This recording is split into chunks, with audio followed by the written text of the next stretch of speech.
Beri nama pedang ini Naga Puspa. Selamatkan dia. Jangan sampai jatuh ke tangan pendekar berwatak jahat.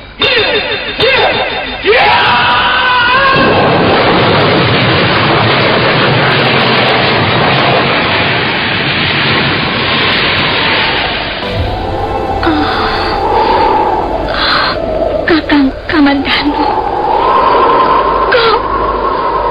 kau masih juga tidak percaya bahwa aku mencintaimu. Mesin, maafkan aku, Mesin. Mesin.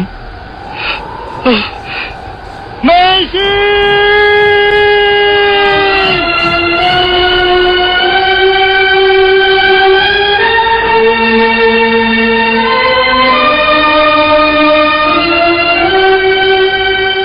Tutur Tinula.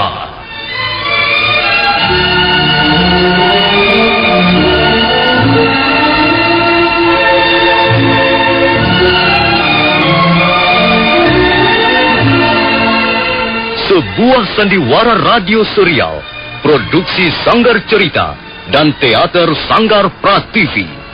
Sebuah kisah dengan latar belakang sejarah runtuhnya Singasari dan berdirinya Kerajaan Majapahit.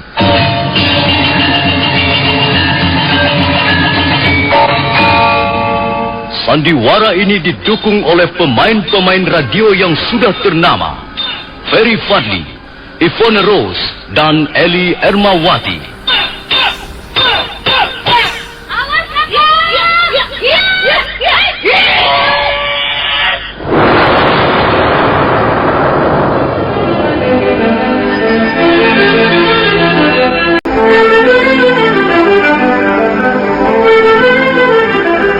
Naskah disusun dan diolah oleh S. Tijab.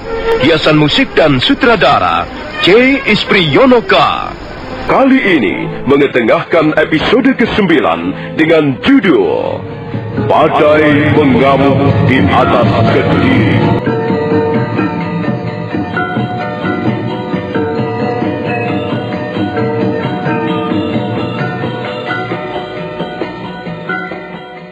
Dalam seri ke-263 ini didukung oleh para pemain Ferry Fadli sebagai Arya Kamandanu, Ivone Rose sebagai Sakawuni, Oki sebagai Tunjung Kuning, Rima sebagai Tunjung Putih, Neni Haryoko sebagai Ayu Pupuh, dan Asdi Suhastra pembawa cerita.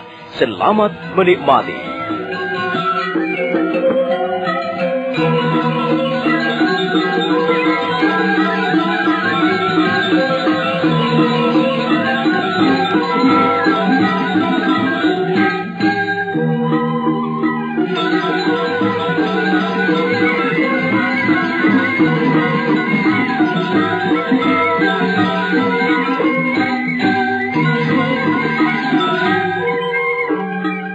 Mendadak wajah Sakawuni berubah menjadi liar. Dia tiba-tiba bangkit dan berlari sambil berteriak-teriak marah. Arya Kamandanu terkejut. Dia sangat mengkhawatirkan keadaan gadis itu. Wuni! Sakawuni!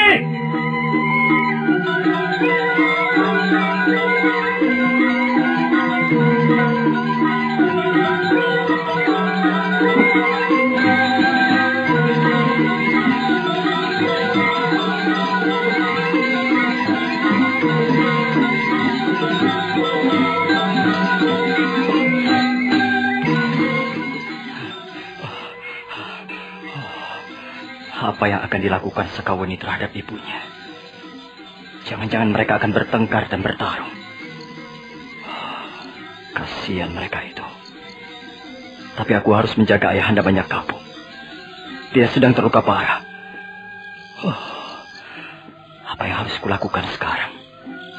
Mengapa keadaannya menjadi begini? Serba susah. Mudah-mudahan saja Sakawuni segera sadar. Mudah-mudahan saja Dewi Tunjung Biru segera bisa memahami keinginan putrinya. Arya Kamandanu tidak meneruskan mengejar Sakawuni. Dia membalikkan tubuhnya, kemudian bergegas melangkah ke arah pondok, di mana banyak kapuk ditinggalkan.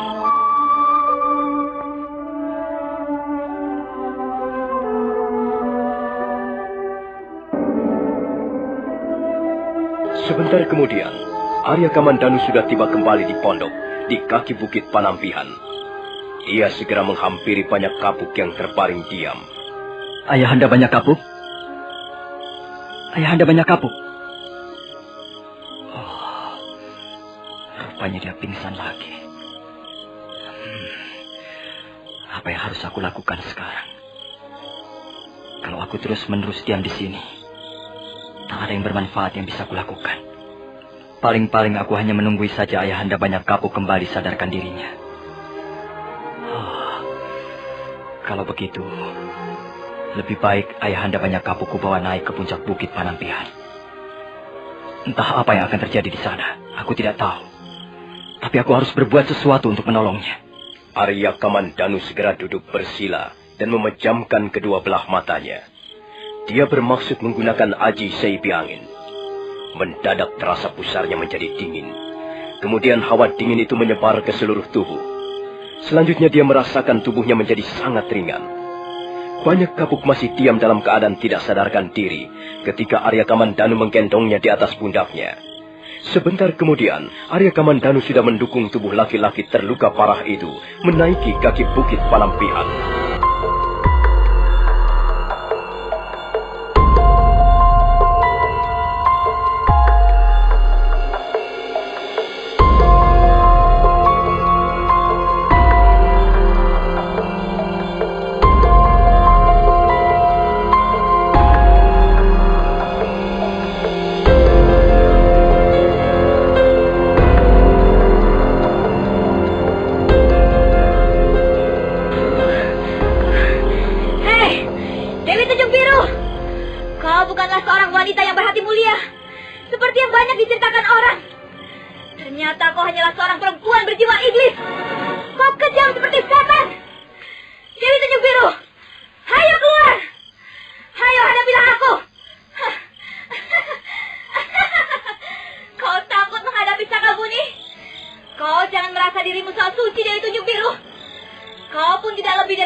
Pada saat itu, Tunjung Putih dan Tunjung Kuning muncul dari arah serambi rumah kediaman Dewi Tunjung Biru. Mereka berdua menghampiri Sakawuni yang masih tertawa seperti orang kesetan. Sakawuni, apa yang kau lakukan di sini? Aku mencari majikanmu. Suruh dia keluar. Suruh dia menghadapi aku. Junjunganku tidak ada di dalam rumah. Kau tidak perlu marah-marah di sini, Sakawuni. Aku tidak percaya. Dewi Tunjung Biru pasti bersembunyi di dalam sana. Ayo, suruh dia keluar. Wanita berhati iblis itu akan segera kuhajar sampai babak belur. Lancang sekali mulutmu, Sakawuni. Tidak seharusnya kau berkata seperti itu pada ibumu sendiri. Dewi Tunjung Biru bukan ibuku. Aku tidak sudi mempunyai ibu berhati iblis. Suruh dia keluar cepat. Tahanlah dirimu, Sakawuni. Ayolah, kita bicara di serambi. Tidak. Aku tidak sudi bicara dengan kalian. Kalian pasti sama saja dengan junjungan kalian. Kalian wanita-wanita yang berkedok kesucian. Kalian menyepi di bukit Panampihan ini hanya untuk menutupi kebusukan hati kalian semata-mata. Aku tidak sudi berhubungan dengan perempuan-perempuan munafik seperti kalian. Sakawuni, mengapa kau marah-marah begini? Apa persoalannya? Aku tidak mempunyai persoalan dengan kalian. Aku hanya mempunyai persoalan dengan Dewi Tunjung Biru. Karena itu, suruh dia keluar. Dia harus membuat perhitungan denganku. Sakawuni, bukankah sudah kukatakan bahwa Dewi Tunjung Biru tidak ada di rumah? Bohong! Dusta! Kalian bermaksud melindungi majikan kalian, bukan? Sakawuni, kalau kau terus-menerus marah-marah seperti ini, kami akan mengusirmu. Kalian bisa? Silahkan. Silahkan mengusir aku. Kau pikir gampang mengusir Sakawuni? Ayo, majulah kalian berdua. Atau aku yang akan melabrak kalian. Tunggu, Sakawuni. Tunggu dulu. Sabar. Kau pasti sedang mengalami sesuatu yang tidak mengenakan hatimu. Tahanlah dirimu, Sakawuni. Kami tidak bermaksud memusuhimu. Kami ingin membicarakannya secara baik-baik. Ayo, kita bicarakan di serambi depan. Tidak. Sudah kukatakan bahwa aku tidak butuh bicara dengan kalian. Aku hanya butuh Dewi Tunjung Biru. Suruh dia keluar, atau aku akan melabrak ke dalam sana. Sakawuni! Sakawuni!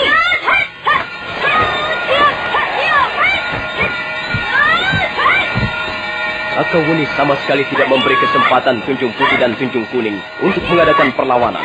Dia terus menggebrak. Tunjung Kuning dan Tunjung Putih seketika menjadi kelabakan. Sakawuni memang mempunyai kemampuan di atas mereka.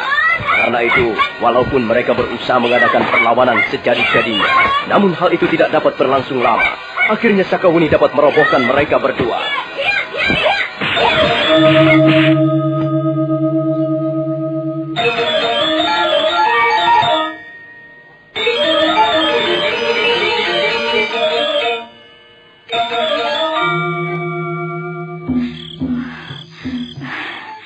Maafkan aku, Tunjung Putih dan Tunjung Kuning.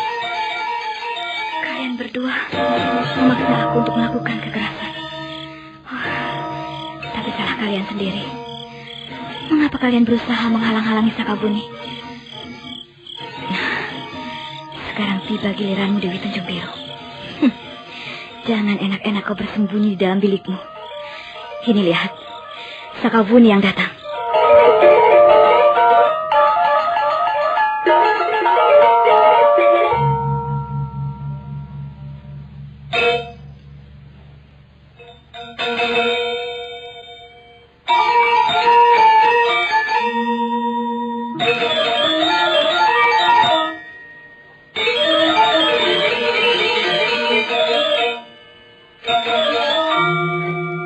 Dengan beringas, Sakawuni melompat ke serambi rumah kediaman Dewi Tunjung Biru.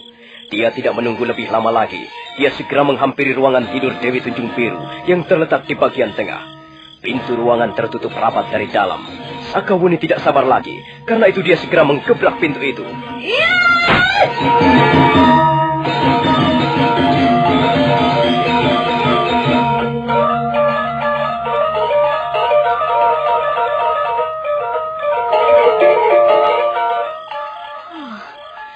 Ruangan ini kosong. Dia tidak ada di sini. Dia pasti sudah melarikan diri. Dasar perempuan pengecut. Dia selalu menuduh ayahku tidak bertanggung jawab. Tapi ternyata dia sendiri pun tidak lebih dari seorang wanita pengecut. Kurang ajar. Akan kucari dia. Akan kucari sampai ke ujung dunia sekalipun. Kau telah membuatku kecewa, Dewi Tunjung Biru. Kau telah menyakiti hatiku. Kau harus menerima pembalasanku. Aku tidak terima. Ayahku kau hina dan kulecehkan seperti itu.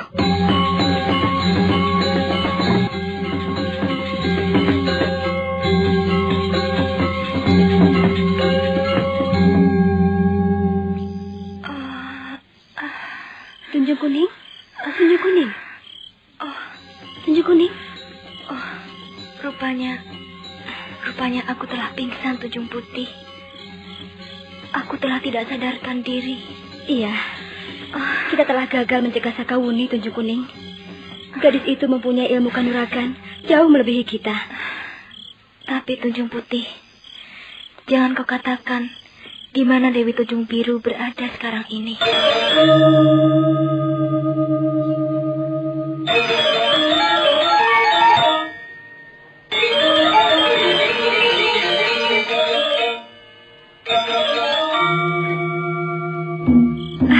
Sakawuni? Kalian tidak perlu menipu aku. Apa maksudmu, Sakawuni? Katakan, di mana junjunganmu berada sekarang ini?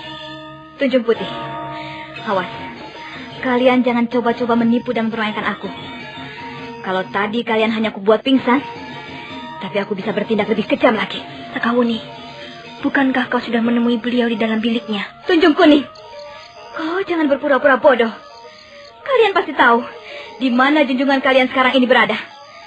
Cepat katakan. Atau kalian akan kubuat juga balik di halaman ini. Maaf, Sakawuni. Kami tidak tahu. Tunjung Putih, kau tidak perlu melindungi wanita seperti Dewi Tunjung Biru itu. Apa keistimewaannya wanita seperti itu? Apa kebisaannya? Dia bukanlah wanita yang pantas dihormati. Cepat katakan. Di mana dia sekarang berada? Jadi kalian tidak mau mengatakan? Hah? Sakar, cepat. Katakan. Aduh, baik Sakawuni. Baiklah, akan kukatakan. Kau membohongi aku. Kalian berdua akan kubunuh sekarang juga. Tidak Sakawuni. Aku tidak akan membohongimu. Baiklah, akan kukatakan. Dewi Tunjung Biru sekarang ini sedang berada di Sanggar Pamujan. Di mana letaknya Sanggar Pamujan itu? Di sebelah timur rumah ini ada sebuah dinding karang yang cukup tinggi. Di balik dinding karang itu ada sebuah jalan setapak menuju ke sebuah goa. Nah, dalam goa itulah sekarang ini Dewi Tunjung Biru sedang bersemadi.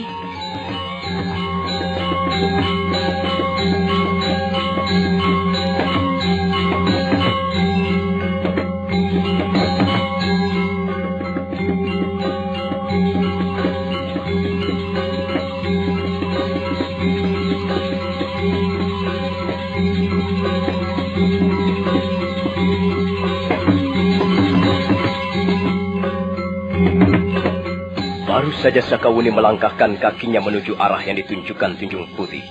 Pada saat itu, Arya Kamandanu datang sambil mendukung tubuh Banyak Kapuk. Tunjung Putih dan Tunjung Kuning segera membantunya. Mereka membaringkan Banyak Kapuk di atas balai, di bagian serambi depan rumah kediaman Dewi Tunjung Biru.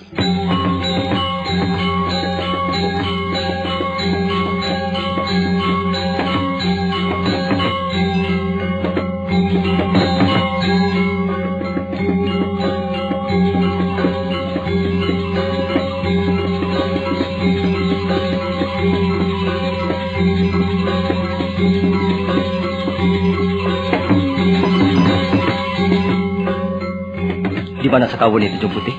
Dia berusaha menemui ibunya, Tuan. Kami tidak berhasil menghalang-halanginya. Di mana Dewi Tunjung Biru sekarang berada? Di Sanggar Pamujan, di dalam sebuah goa, tidak jauh dari tempat ini. Apakah kalian bisa kupercaya? Lihatlah, Ayahanda Banyak Kapuk masih dalam keadaan pingsan. Tolong rawat dia untuk sementara waktu. Baiklah, Tuan. Biarlah kami yang akan merawat beliau.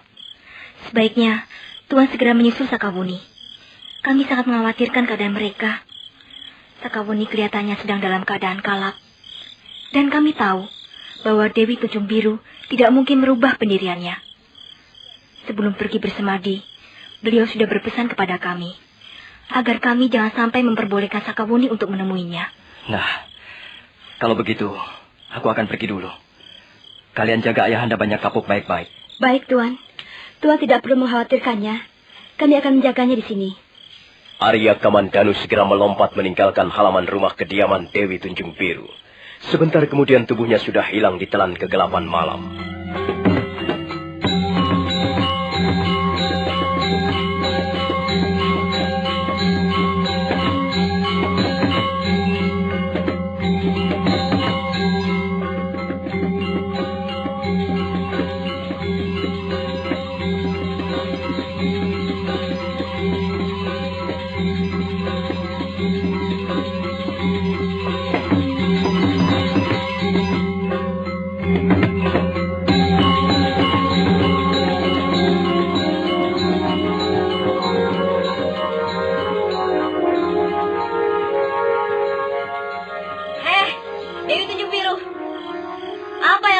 di situ.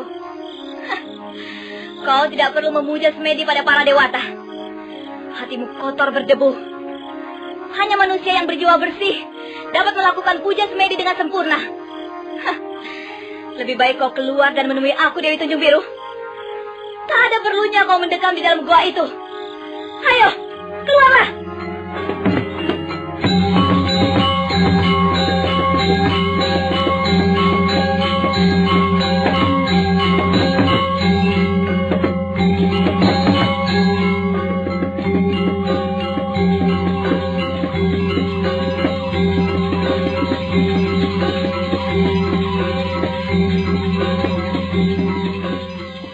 Sesuatu pun yang menyahut teriakan-teriakan Sakawuni. Hanya suara sepi yang terdengar di sana-sini. Sepi dan mencekam. Kembali Sakawuni berteriak ke arah mulut gua yang menganga lebar, bagaikan mulut seorang raksasa yang sedang bertapa di tengah hutan. Dewi Tunjung Biru! Apakah kau sudah bisu? Apakah kau sudah tuli? Ayo, keluarlah. Temuilah Sakawuni. Jangan menganggap dirimu paling suci dengan memuji semedi seperti itu. Kau hanya pandai menutup wajahmu dengan kedok. Kau mengaku seorang tabib suci yang senang menolong aras. Tapi apa buktinya? Apa yang telah kau lakukan terhadap ayahku? Hatimu tetap beku seperti dinding-dinding batu karang. Kau hanya mau menang sendiri. Kau hanya mau benar sendiri. Sakawuni, anak tidak tahu sopan santun, anak liar. Berani sekali kau mengotori sanggar Pamujan ini.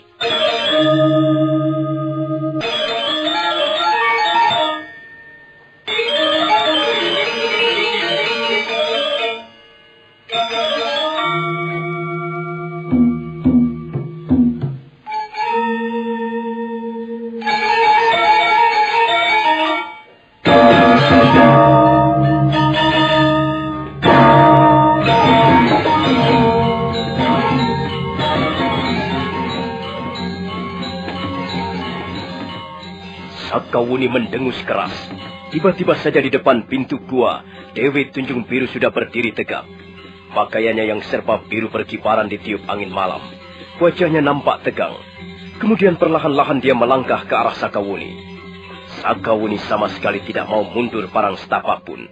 Dia malah berdiri berkacak pinggang, menantang.